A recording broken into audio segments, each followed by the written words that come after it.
Bonjour à tous et à toutes, aujourd'hui je vous retrouve dans une nouvelle vidéo pour parler de la mobilisation politique. Nous allons voir comment les principaux acteurs de la crise sanitaire que nous avons connue, comme les professionnels de santé, agissent et interagissent dans l'espace public aujourd'hui.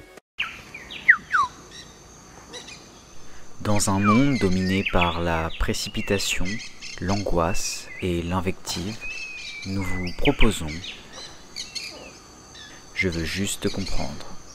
Le 16 juin prochain à Toulouse est prévue une grande manifestation pour défendre le secteur de la santé et les soignants. À l'origine de cet appel à manifester, vous avez des syndicats tels que la CGT, vous avez aussi des collectifs comme le collectif Interurgence ou Interbloc et aussi des partis politiques comme la France Insoumise. L'idée est de se mobiliser collectivement et volontairement pour dénoncer le manque de moyens et les dysfonctionnements dans le domaine de la santé et notamment dans les hôpitaux. Je suis infirmière, je gagne 1 600 € par mois.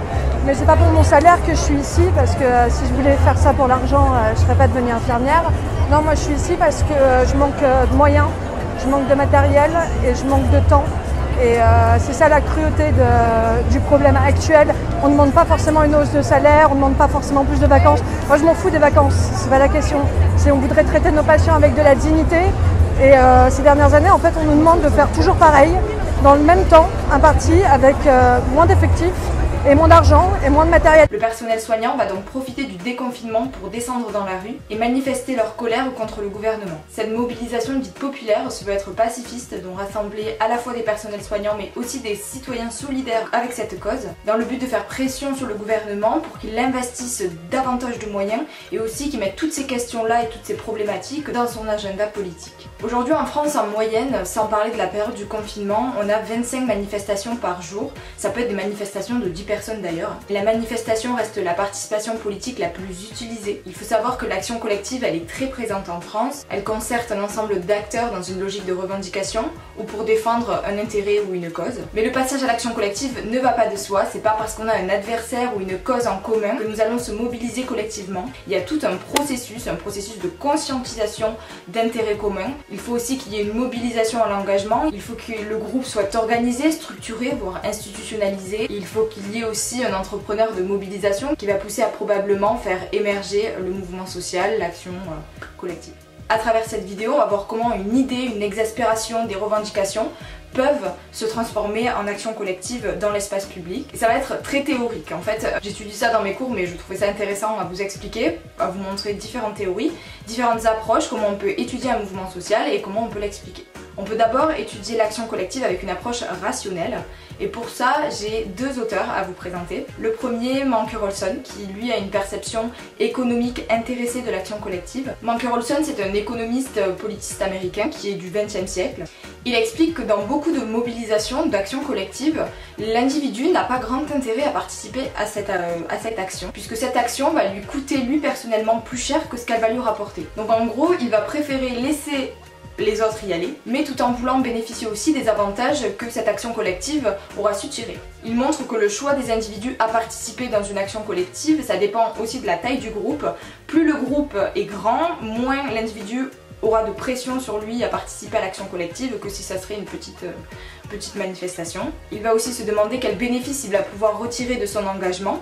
Donc est-ce qu'il va pouvoir tirer des gratifications matérielles ou d'autres gratifications, mais en gros il faut qu'il reçoit en retour de son action. Et enfin il dit que selon lui, plus le groupe est organisé, structuré, institutionnalisé, plus les revendications ont de chances d'aboutir. Mais une autre théorie vient étudier le mouvement social mais sous une autre perception, et là c'est plus une perception économique intéressée mais c'est plus la gratification symbolique de participer à l'action collective. C'est Albert Hirschman qui pareil est du XXe siècle, c'est un économiste américain et lui met l'accent sur le chemin long, compliqué de l'action collective. En gros, plus le chemin est compliqué, plus il va donner du sens à l'action. Donc lui il prend en compte les rétributions symboliques et non plus matérielles, ou pas seulement matérielles. Ça va être la notoriété, la reconnaissance, l'idée d'avoir marqué l'histoire en ayant participé à cette action collective là. À titre d'exemple, nous pouvons prendre l'engagement communiste dans les les années 70 où sur le plan moral et symbolique, ces partis sont capables de fournir un carburant à l'action collective. Il y a aussi l'aspect socialisateur qui est prédominant dans ces partis-là, avec l'idée qu'on pourrait créer du lien,